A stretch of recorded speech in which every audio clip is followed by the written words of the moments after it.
Son lugares de muy difícil acceso, no es fácil conocer qué ocurre en su interior. Las personas allí internas denuncian agresiones, palizas, violaciones, abortos, falta de asistencia jurídica y sanitaria que ha provocado incluso muertes.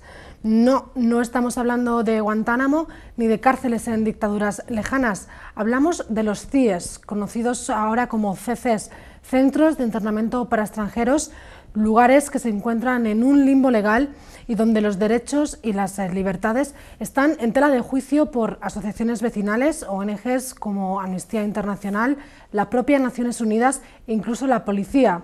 En España hay 9, se encuentran en Tenerife, en Valencia, en Barcelona.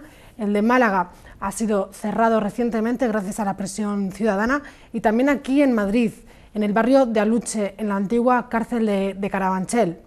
Allí se retienen a personas por una falta administrativa por no tener papeles durante 60 días para ser repatriados, devueltos a sus países de origen. Hoy, bienvenidos todos, porque en la quinta pregunta vamos a conocer de primera mano qué ocurre y qué no ocurre dentro de estos centros muy poco conocidos. Quizás a las autoridades no les interesa precisamente que la opinión pública conozca lo que ocurre en estos lugares. Por eso presentamos ya a nuestra invitada de hoy. Se trata de la abogada Cristina Manzanedo. Muy buenas tardes, bienvenida a la quinta pregunta. Buenas tardes. Cristina es abogada de la Fundación Pueblos Unidos, una fundación que se dedica a luchar por la vida digna de las personas migrantes allá en las diferentes sociedades donde se encuentren. Cristina, explícanos qué es un CIE, qué es un centro de internamiento para extranjeros, por qué surgen, para qué sirven. Pues los centros de internamiento de extranjeros son la herramienta que tiene el Estado español para expulsar a la fuerza a personas extranjeras de nuestro país. ¿Por qué estas expulsiones forzosas de la gente?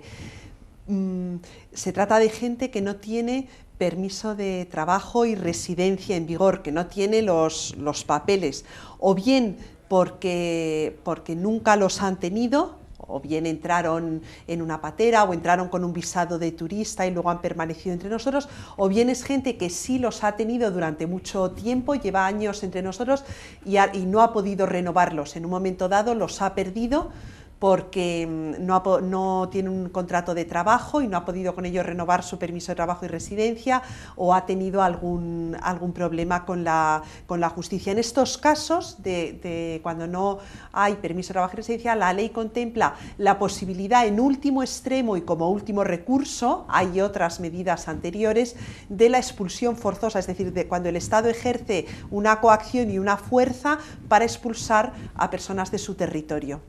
Y hablabas del Estado, pero no lo rige el Estado, están regidos por la policía.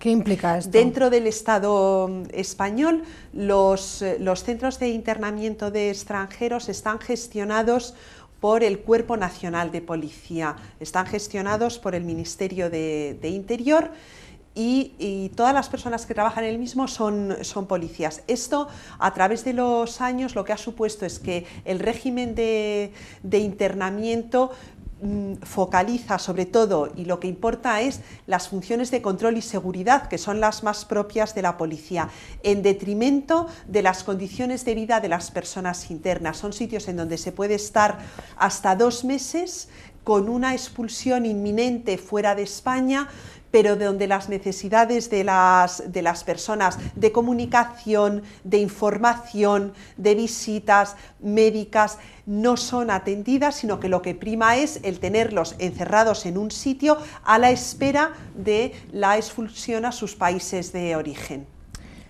Vale, ahora iremos poco a poco a desgranar esas condiciones en las que se encuentran las personas internas, pero para dar un poquito más de contexto a esto de lo que estamos hablando, a los centros de internamiento de extranjeros, vamos a ver un pequeño reportaje producido por transfronterizos.net.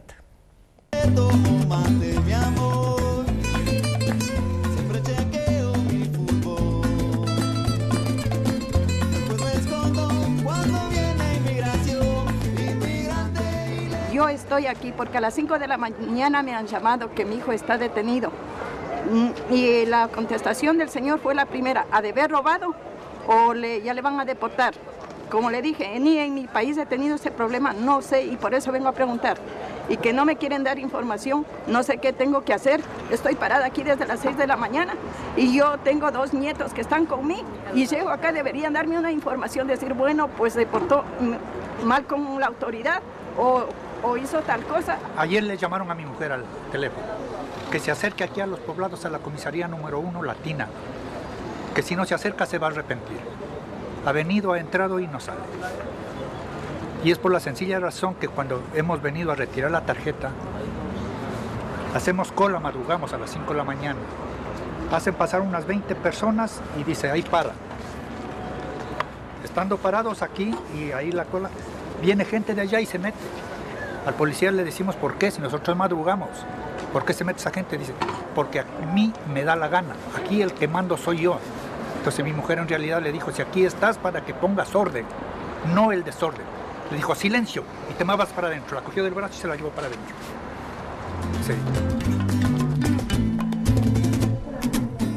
Tú eres más macho por tener un uniforme y a la cintura un pistolón. Bueno, donde estamos es el patio de la antigua cárcel de Carabanchel y lo que está ahora de amarillo aquí detrás es hoy el Centro de Internamiento de Extranjeros de Madrid. ¿El por qué hemos venido? Pues es porque nos parece que hay que seguir gritando que ningún ser humano es ilegal, sobre todo en estos tiempos en donde curiosamente el dinero y la mercancía tienen todas las facilidades del mundo para corretear por el mundo sin ningún problema y las personas pobres generalmente tienen mucho más problema para poder pasar de unos países a otros, ¿no? Empezamos a hacer trabajo sobre este centro de internamiento porque creemos que es el símbolo extremo de la política de fronteras europea y además esta manifestación se hace especial porque desde el lunes un grupo de internos ha empezado una huelga de hambre pidiendo la no vulneración de sus derechos, pidiendo cosas muy básicas, que les atiendan médicos, tener horas de patio, cosas que parece mentira que se tengan que pedir.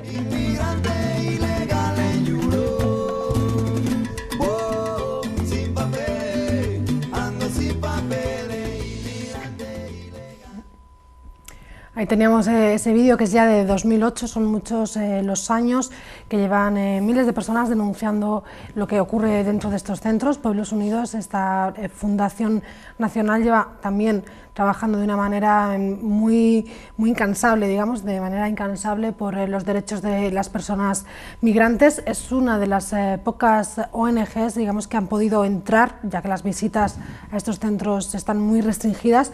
Por eso, Cristina, nos gustaría que nos cuentes qué habéis encontrado dentro del centro de internamiento de Aluche y cuáles son estas condiciones de las que hablamos. Sí, la ley de extranjería contempla el derecho de las entidades sociales a visitar a los internos en los CIES, pero sin embargo esto no se ha cumplido en ninguno de los CIES de España. Y la única organización social que ha tenido acceso a los CIES es Cruz Roja en Madrid, porque está prestando un servicio de asistencia social dentro del CIE de Madrid en virtud de un contrato con el Ministerio de Interior. En el resto de los CIEs ni siquiera hay asistencia social.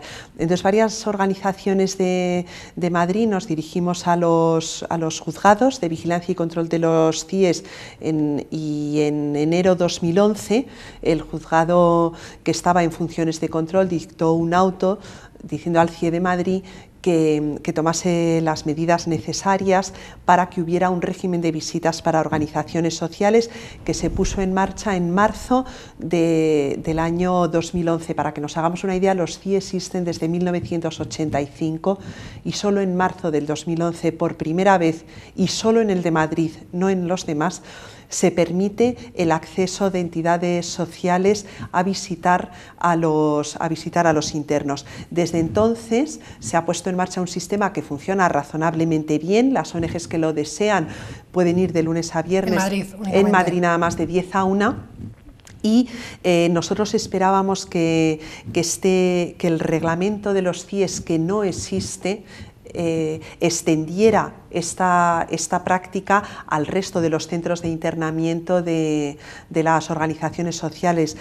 Hay un reglamento de los CIES pendiente y sin embargo, en el texto que hay actualmente, el derecho de las entidades sociales y las visitas de organizaciones sociales respecto a lo que existe ahora en Madrid se ve restringido y se retrocede. Es decir, las organizaciones sociales son un actor no bienvenido porque han sido uno de los actores que han denunciado lo que ocurre dentro de los CIES. O sea, las organizaciones acompañan, visitan, pero luego también denuncian. Y ha habido muchas denuncias de falta de atención médica, falta de atención social. Como he dicho, solo Madrid tiene un servicio social, falta de información.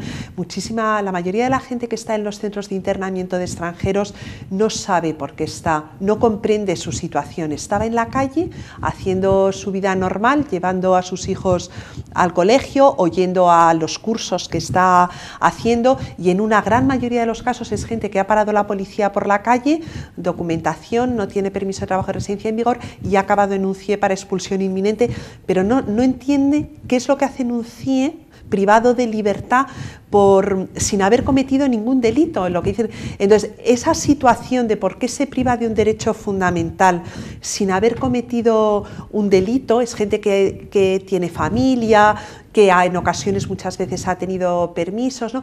Ni entiende luego durante el CIE qué gestiones se hacen. Entonces, una cosa que causa muchísima angustia a la gente en el CIE es no saber qué está haciendo la policía conmigo mientras estoy ahí, ¿no? Y una de las necesidades básicas de las personas es a tener información y uno de sus derechos. Y eso no se está cumpliendo, no se les dice ni siquiera cuándo van a ser expulsados. En un CIE vives 60 días con la amenaza de que en cualquier momento del día o de la noche va a entrar un policía y te va a decir que vayas a un aeropuerto, que te vayas, ¿no? Y sin haber podido hacer las gestiones de avisar a tu familia para que te recoja en destino, porque tu aeropuerto a veces está a cientos de kilómetros del país donde vives, sin haber podido avisar a tu abogado para que agote las medidas de defensa legal. Hay algunas medidas de defensa de derechos en España que solo se pueden utilizar cuando ya te han notificado una expulsión.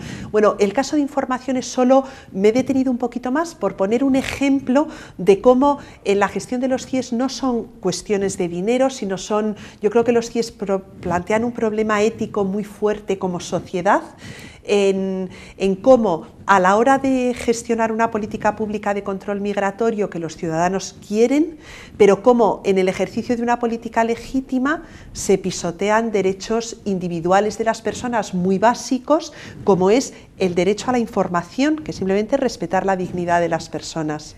Porque, Cristina, ¿qué tipo de personas hay dentro? ¿Hay hombres, mujeres, niños, de todas las edades o no, o de un perfil concreto?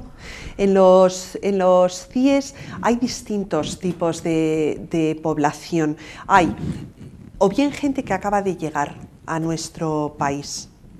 Esta suele ser gente proveniente de África, que han entrado o bien en Ceuta y Melilla, y son trasladados desde Ceuta y Melilla para expulsión o bien en pateras.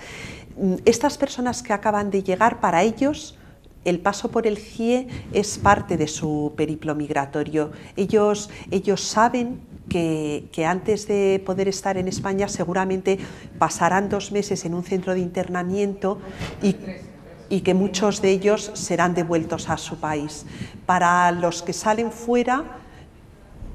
Sí. Para los que salen fuera, realmente las dificultades van a comenzar una vez que salen del CIE y comienza su vida en España, donde van a tener que buscar un trabajo, un sitio donde vivir, una red social, etc. Estos son un primer perfil que más o menos podría ser entre un 30 y un 40% de la gente que está en los CIES. Luego, otro porcentaje mayoritario es gente que lleva muchísimo tiempo entre nosotros. Es gente que tiene vecinos, amigos, familia, menores, gente que incluso ha estado, ya digo, con permiso de trabajo y residencia y que en un momento dado no ha podido renovar el papelito. Y acaba en un centro de internamiento, aunque es gente que su vida está aquí, incluso en algunos casos es gente que nunca ha estado en su país de origen. Ya nos estamos empezando a encontrar en los CIES con menores que han nacido en España, que sus padres no estaban en situación irregular y no les pudieron regularizar y que de repente están protegidos hasta los 18 años y a partir de los 18 años se les envía a un país en el que nunca han estado, ¿no? Y luego hay otro, desde el año 2010 en los CIES tenemos también otro porcentaje de población, que es población que ha cometido delitos menores. Entonces, para esta población, la ley de extranjería contempla la sustitución de la condena por la expulsión fuera de España. Entonces, esta es población que tiene algún antecedente penal. Son una minoría, a pesar de que el Ministerio de Interior criminaliza a la población en los CIES y suele decir que hay muchísimos delincuentes, porque junto a las cifras de personas con antecedentes penales suma otra cosa que no tiene nada que ver, que son antecedentes policiales, que es gente que en algún momento ha pasado por una comisaría.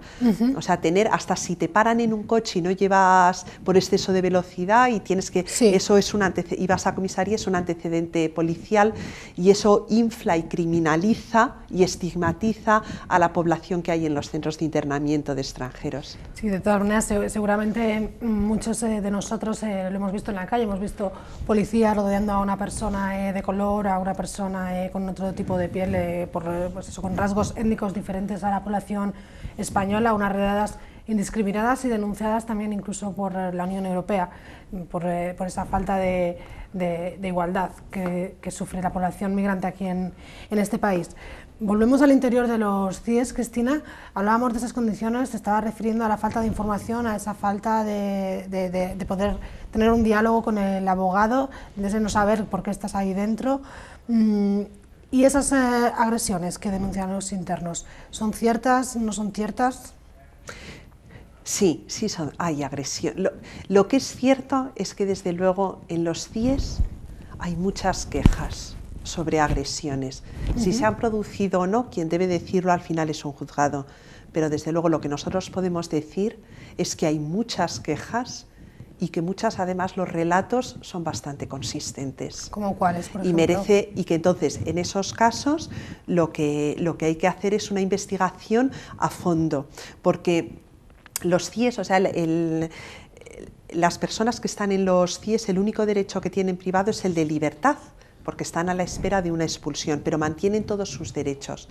Entonces, al estar privados de libertad, la Administración tiene una especial responsabilidad de garantizar su integridad física y, por supuesto, el resto de sus derechos, no solo la integridad física, porque los internos, cuando tú estás privado de libertad, como dependes de un vigilante, de alguien, es muy difícil que tú puedas ejercitar tus derechos si no hay unos mecanismos y unos procedimientos para hacerlos efectivos. Entonces, como toda relación en la que hay una sujeción a un funcionario público, ocurre lo mismo en las cárceles. Son situaciones proclives a los abusos por parte del que tiene el poder, que es el vigilante. Abusos que son pueden ser físicos como pueden ser de vejaciones, de humillaciones verbales. Pero Cristina, imaginémonos, por ejemplo, porque incluso se ha denunciado que ni siquiera pueden ir al servicio por la noche, que tienen que realizar sus necesidades en una bolsa de plástico, en los lavabos. ¿Cómo es un día en un CIE? Me gustaría que pudiéramos trasladarnos a una celda. ¿Cómo es esa celda? ¿Cómo podemos imaginarnos el estar dentro de un CIE? En un CIE, a la falta de libertad exterior, en un CIE se añade la falta de libertad interior. Eso significa que en el CIE de Madrid hay 280 personas que tienen que cumplir un horario fijo a lo largo del día. Entonces, en Madrid, los CIES por dentro tienen un comedor, un patio y unas habitaciones. En Madrid, por ejemplo, el patio del módulo de hombres no caben todos, no caben los 240 internos, tienen que hacer 2 turnos. Entonces, durante la mitad del día permaneces en las habitaciones, en tu habitación, y durante el resto del día puedes bajar al salón patio. Entonces, si a ti te encuentras mal y no quieres bajar al salón y quieres quedarte en las habitaciones, pues te aguantas, porque tienes que estar ahí, es decir, tienes que estar donde se te dice en cada momento. Hay una gestión colectiva de las personas. Cristina, ¿Y cuál es el papel de los políticos en todo esto? Porque estas denuncias han llegado al Ministerio de Interior, los CIES, como tú bien indicabas, aparecieron en 1985, ya en un periodo democrático en este país, un periodo que ha estado gobernando, en este caso por el Partido Socialista y por el Partido Popular. Ninguno de los dos gobiernos ha promovido un reglamento que no sea más que un maquillaje, como vosotros denunciáis. ¿Por qué esta criminalización de los inmigrantes? Pues la gestión política de los CIES es una vergüenza, como se ha hecho por ambos partidos, porque los centros de internamiento de extranjeros existen desde 1985, pero la ley simplemente contempla su existencia. ¿Cómo se gestiona esa privación de libertad? Era algo que debía desarrollar un reglamento, una vez que se contempla su existencia en una ley orgánica. La regulación de los centros de internamiento de extranjeros era imprescindible, porque estamos hablando de sitios en los que se priva de un derecho fundamental, que es la libertad, por no tener papeles. Es decir, no son cárceles, no son sistemas, no entran dentro del sistema penitenciario que depende del Ministerio de Justicia. En todos estos años, solo en 1999 se aprobó un primer reglamento, que era una orden ministerial. Una orden ministerial es el rango ínfimo legal, no tiene ni que publicarse en el BOE. Muy breve, con una estructura mínima de funcionamiento. Desde el año 99 no se ha vuelto a aprobar nada más y hoy, a fecha de hoy, en el año 2013, todavía no hay una regulación de los centros de internamiento, lo cual lo que ha supuesto es que se haya construido en cada centro el sistema un poco que ha ido determinando el director de cada CIE y en cada momento Ministerio de Interior. Ahora el Partido Popular ha cometido la elaboración de un reglamento que esperamos que vea la luz en los próximos meses. Muy bien, Cristina, pues aparte de vosotros, también gran parte de la ciudadanía está levantada para que se haga visible esta situación de ilegalidad que sufre la población migrante, esta criminalización por parte del sistema, incluso racismo institucional, se puede decir, hacia la población migrante. Así lo hacen las brigadas vecinales de derechos humanos también, y muchas personas que salen a la calle, como decimos, desde hace muchos años. Pero vamos a ver qué se conoce. Hemos salido a la calle, hemos salido a la Puerta del Sol para preguntar allí qué se sabe o cómo valoran la existencia de los centros de internamiento para extranjeros. No tengo ni puñetera idea, hija mía. Que no sabía ni que existían esos. No lo conozco, no te puedo decir en mi opinión porque no lo conozco. No sé ni cómo funcionan ni nada, ¿vale? No estoy enterado del tema, no, discúlpame, pero no lo sé. De acuerdo. Pues es que no lo sé yo nada, o sea, no podría responder de nada sobre eso. ¿No lo conoces? No lo conozco nada, lo siento, vale. De acuerdo. No te puedo decir nada porque no los conozco. ¿No los conoces? No. Hombre, me parece bien todo lo que sea, no sé, ayudar a la gente que lo necesite, ¿no? Y que, bueno, que si están aquí en este país y no saben muy bien qué es lo que pueden hacer, pues que haya un centro que les ayude. Es que no lo conocía, o sea, simplemente pensaba que era un sistema de ayuda. Si en realidad no les ayuda, pues bueno, no sé, dudo un poco, ¿no? Realmente qué servicio es lo que están haciendo, porque tener a 60 días a una persona ahí sin saber cuál va a ser su futuro es un poco un escarnio, ¿no? Un poquito dudoso. Pues creo que es una buena manera de tener a los emigrantes controlados y para ayudarles aquí en España y para meterles en la sociedad. Creo que es una buena manera de ayudarles, ya que vienen aquí en España engañados, pues para que no les engañen más aquí y poder ayudarles, ya que ellos han perdido dinero por venir aquí y muchos han muerto viniendo en barcas. Entonces, por lo menos en esos centros les ayudan y pueden volver a su país en buenas condiciones, en vez de que personas de mafias pues se los vuelvan a llevar y les utilicen. Bueno, entiendo que son necesarios en algunos casos, porque a veces los extranjeros llegan y no tienen ningún sitio donde quedarse. Lo que no sé es qué se hace realmente en esos sitios, ¿no? Si a veces se les maltrata o es un sitio para obligarlos a, yo qué sé, se les pone en prisión como prisión preventiva, algo así, porque han hecho alguna cosa, se las ha pillado haciendo algo que es ilegal, ¿no? Entonces, pues es un tema complicado, pero yo creo que es algo necesario que exista, ¿no? Sobre todo porque, bueno, sobre todo a muchos de ellos llegan, no tienen dónde quedarse, no se sabe dónde son, entonces habrá que investigar eso, ayudarles como se pueda, ¿no? Imagino. Pues los desconozco totalmente. No te puedo valorar ni para favor ni en contra. Lo siento. A mí me da igual. Yo con tal de que no hagan daño y tengan un puesto de trabajo y tengan todos estos extranjeros, me da igual. No tengo ningún problema. Son bienvenidos siempre y cuando tengan un puesto de trabajo y si funcionen como funcionamos los españoles, ¿no? Porque esa gente ya saben cómo es. Pero hay que enseñarles un poco de la cultura española, ¿entiendes? ¿Qué opinión me merece? Pues hombre, a mí la verdad es que no me parece que los extranjeros deban ser recluidos en ningún sitio, vamos. O sea, yo estoy en contra totalmente. Lo que es por mí, en contra. De acuerdo. No sé, no creo que sea la persona más indicada para hablar de esto, la verdad.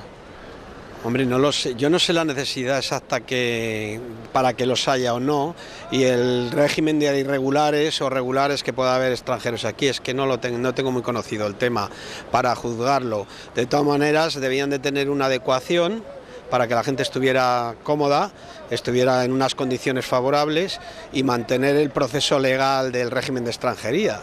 Lo que pasa es que no sé si eso es así. ¿De acuerdo? Una vergüenza, ¿qué es lo que son? Son centros de internamiento, una especie como de gueto para inmigrantes, ¿no? Con la forma de quitarlos de la sociedad, dejarlos apartaditos y que no sean un problema. O sea, son cárceles encubiertas. Estoy perdido, no sé de qué me estás hablando.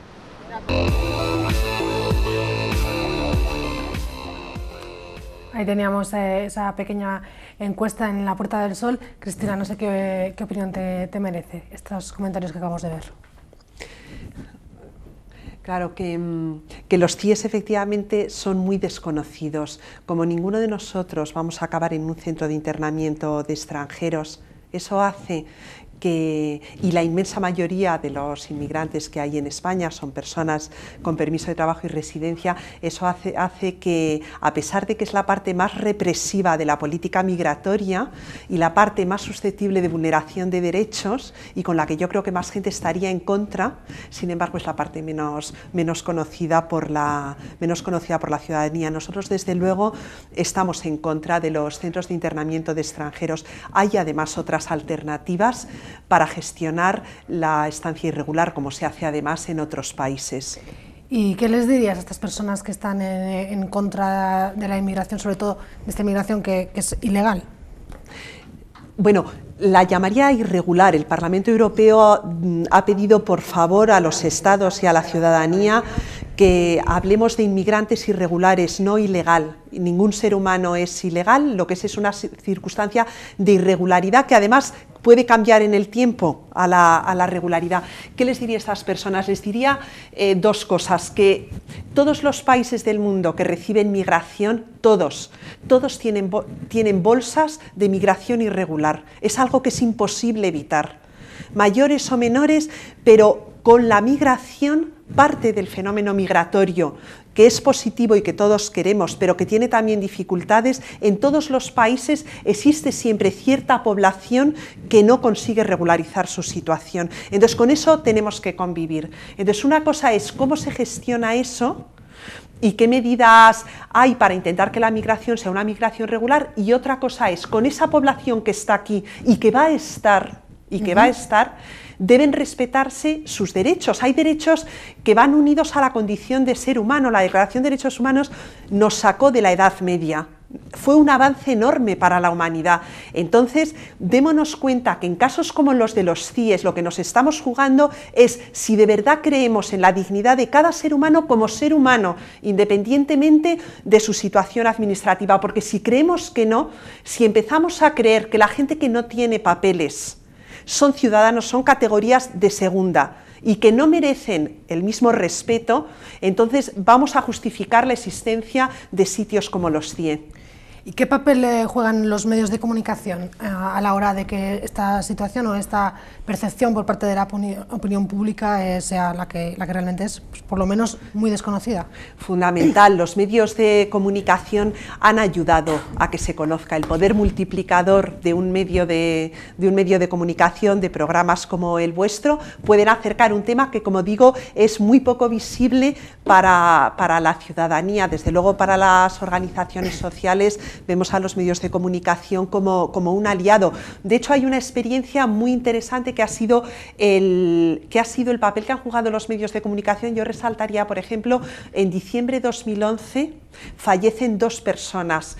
Fallece una persona en el Centro de Internamiento de Extranjeros de Madrid y fallece otra persona en el Centro de Internamiento de Barcelona. Idrissa, eso es la gota que colma el vaso de denuncias. Los medios de comunicación se hicieron muchísimo eco de estos 2 fallecimientos, recogieron todo el trabajo que había ya anterior de denuncias sobre los CIES, hubo muchísimas apariciones en medios de comunicación y yo creo que eso colocó en la agenda política los CIES. Y de hecho el ministro del Interior, en la primera comparecencia en el Congreso de los Diputados, cuando llegó al gobierno, en su agenda política, por primera vez en su programa, dijo que se iba a elaborar un reglamento y que había que revisar el sistema de los centros de internamiento en España para que la policía solo cumpliera funciones de seguridad y se garantizasen mejor los derechos de las personas internos. Creo que parte de colocar los centros de internamiento en la agenda política ha sido gracias a los medios de comunicación. Mencionabas, Cristina, a Sama Martínez, madre de 34 años, diagnosticada hasta 9 veces de manera errónea aquí en el CIE de Aluche, aquí en Madrid, el pasado diciembre de 2011, como decía Cristina. Un mes después le tocaría a Idrissa Diallo en el CIE Zona Franca de Barcelona. Dos muertes injustas y efectivamente muy destacadas por los medios de comunicación. Cristina precisamente es la abogada de Sama Martínez. Pero bueno, hablamos de los medios de comunicación, pero los medios de comunicación no son la única manera de sensibilizar. Otra de ellas es el teatro, por eso tenemos al otro lado del teléfono al actor y director Sergio Peris Mencheta. Sergio, muy buenas tardes. Hola, buenas tardes, ¿qué tal? ¿Cómo estáis? Sergio, estamos hablando hoy en este programa de los centros de internamiento de extranjeros. Tú eres el director de Un trozo invisible de este mundo, una obra estrenada en el Matadero de Madrid el pasado otoño, con un gran éxito además. No sé si nos puedes contar qué relación tiene esta obra con el exilio y la inmigración. Bueno, Un trozo invisible de este mundo está escrita por Juan Diego Boto, que ha vivido en sus propias carnes el exilio y la inmigración precisamente desde muy niño. Digamos que forma parte prácticamente de su carácter. Él es un chico con maleta, como quien dice, con maleta que intenta llenar de cosas, pero que pues le han arrancado de donde nació. Juan se sensibilizó muchísimo con la problemática de los CIES a través, creo que, de Ferrocarril Clandestino, a través del Pampa, que bueno, pues le hizo visitar le hizo visitar el Ferrocarril Clandestino, la ONG, le puso encima de la mesa varios casos y concretamente fue al funeral de Sama Martínez, del que habéis estado hablando, y en el funeral pues vio a la madre de Samba abrazarse al féretro, ¿no?, de su hija, que estaba tapado porque había sido sometida a varias autopsias y no podía estar a la vista, y pues se enterneció muchísimo al escucharla gritar: yo que te vine a hacer, no te puedo despedir, ¿no? A partir de ahí empieza a escribir esta historia, y esta historia da lugar a Un trozo invisible de este mundo, que es pues una historia sobre inmigrantes, sobre emigrantes, sobre gente que tiene que abandonar, que dejar todo atrás y buscarse la vida desde cero. Y el punto desde el que yo recibí el proyecto, que yo también estoy bastante sensibilizado con el tema, porque también vengo de una familia que ha tenido que emigrar varias veces, lo quise recoger como algo más, por así decirlo, universal, ¿no? La condición de migrante que tiene el ser humano en sí, y el que no nos creamos que estamos libres de emigrar en cualquier momento de nuestra vida, ¿no? Esto es un poco lo que trata de contar Un trozo invisible de este mundo, que en concreto prácticamente en medio de la función está el caso concreto de Samba Martínez, que es el que se homenajea con esta función. Así es, son 5 personajes en una pieza que aborda con ironía, humor y drama estos temas que se tocan y se confunden con, como decíamos, el exilio y la inmigración, además sin paternalismos y sin tópicos, tratando de poner nombres y apellidos a lo que a veces solo son números. Sergio, ¿qué posibilidades o qué transformación o cómo puede transformarse un espectador que va a ver un trozo invisible de este mundo? ¿Qué puede cambiar o qué percepciones le pueden cambiar a la hora de ver esta obra? Yo creo que Un trozo invisible de este mundo no es una obra de teatro al uso. Mucha gente, de hecho, no lo llama obra de teatro. Hay gente incluso que no le ha gustado nada la función porque ellos se iban a ver una obra de teatro y eso no es una obra de teatro. Yo, sinceramente, para mí sí es teatro desde el momento en que hay alguien en un escenario y alguien que está mirando en un patio de butacas. Eso es teatro. No hace falta ni que haya luces, ni que el texto sea de Lorca, ni de Chekhov, ni de Alejandro, de quien sea, vamos. La historia es que es verdad que normalmente cuando tú pones en pie cuando tú decides hacer tal o cual obra, decides hacer Macbeth, decides hacer Hamlet o Doña Rosita la soltera, decides hacerlo porque hay algo que cuenta la obra que está pasando en la calle. Y a través de lo que cuenta la obra, esperas que llegue al espectador algo que pueda estar pasando en la calle, ¿no? Una temática en ese momento puede ser una coyuntural o directamente estructural, algo que siempre pasa. Este no es el caso. Esto no es una metáfora de lo que pasa en la calle, esto es lo que pasa en la calle. Entonces, de hecho, varias veces durante la obra, Juan dice, señores, mira al público directamente a los ojos y dice, señores, que esto no me lo estoy inventando, que esto pasa. Esto está pasando en los días, esto está pasando ahora mismo en Aluche, en el Parque Aluche. Entonces, hay algo que remueve mucho al espectador, a la mayor parte de los espectadores, yo diría casi al 95% de los espectadores que se ponen en pie al final de la función, no tanto porque nuestro cometido sea especialmente artístico, loable desde el punto de vista teatral, sino porque realmente creo que les toca en la fibra, porque no pretendemos, como tú bien has dicho, ser condescendientes, ni paternalistas, yo creo que lo estamos haciendo desde un lugar bastante respetuoso. Hablamos de esto con la boca grande, no nos dejamos nada en el tintero. Cada día que hacemos la función hablamos de lo que sale, lo que pasa, lo que leemos en los periódicos, y la función va evolucionando. Ha ido evolucionando desde que estrenamos y no nos saltamos ni la página de Sociedad, ni la página internacional, ni nos leemos el periódico a conciencia, porque si hay algo que se puede destacar y que se puede gritar a los 4 vientos desde el escenario, para eso estamos. Creo que realmente Un trozo invisible de este mundo lo que lo hace quizás un poco diferente y lo que ha hecho que esté yendo tan bien, entre comillas, es que realmente no es una obra de teatro al uso y es un claro homenaje a nuestra condición de migrantes y a todas esas personas que están, pues ahora mismo estoy desde mi casa viendo debajo del puente de Segovia a gente durmiendo y que están en estas condiciones, ¿no? Sergio, bueno, ahí estamos viendo algunas imágenes de la obra y de los actores. Habéis estado en Madrid 2 meses casi, con lleno total. Ahora estáis por otras ciudades españolas. ¿Volveréis a Madrid? ¿Podremos volver a veros aquí? Estoy seguro que volveremos, lo que no sé es cuándo, pero vamos a volver porque de hecho, como tú bien has dicho, se colgó el cartel las 2 últimas semanas prácticamente a diario y mucha gente se ha quedado sin verlo y bueno, pues siempre pasa un poco esto, ¿no? Que uno al principio le cuesta arrancar, pero en cuanto se corre la voz, pues hay un sector muy amplio de la población que está deseando poder tener la oportunidad de verlo, y una obra de teatro en una sala de 400 butacas pues no da mucho de sí. Entonces espero que volvamos a Madrid y que lo pueda ver más gente. Ahora de momento estamos dando una vuelta por España, tenemos muchos bolos. Ayer estuvimos en Murcia con un lleno total en el Teatro Circo y la gente al final se ponía en pie a aplaudir. O sea, yo creo que es una obra que se ha convertido un poco en un fenómeno que está defendiendo esto y además está defendiendo desde ese lugar. No, la pretensión no es la de ganar dinero sino la de poder poner la lupa en algo que normalmente no hacemos. Sergio, pues muchísimas gracias y enhorabuena por el trabajo que estáis llevando a cabo. Muchas gracias. Un abrazo. Un abrazo, hasta luego. Ahí teníamos a Sergio Peris Mencheta hablándonos de la obra de teatro Un trozo invisible de este mundo. Él hablaba de que su familia han sido inmigrantes, está escrita por Juan Diego Boto, es argentino, ha sido inmigrante él mismo, y vemos eso, ¿no? Que solo nos afectan los temas cuando estamos nosotros implicados personalmente, que es muy difícil que alguien que no tenga nada que ver con el tema pueda ponerse en la piel de una persona que tiene que dejar su país por muy diferentes motivos para buscarse la vida. ¿Qué te parece? Sí, pero quizá con un poco de memoria histórica nos sea más fácil y con un poco de mirada hacia el futuro, ¿no?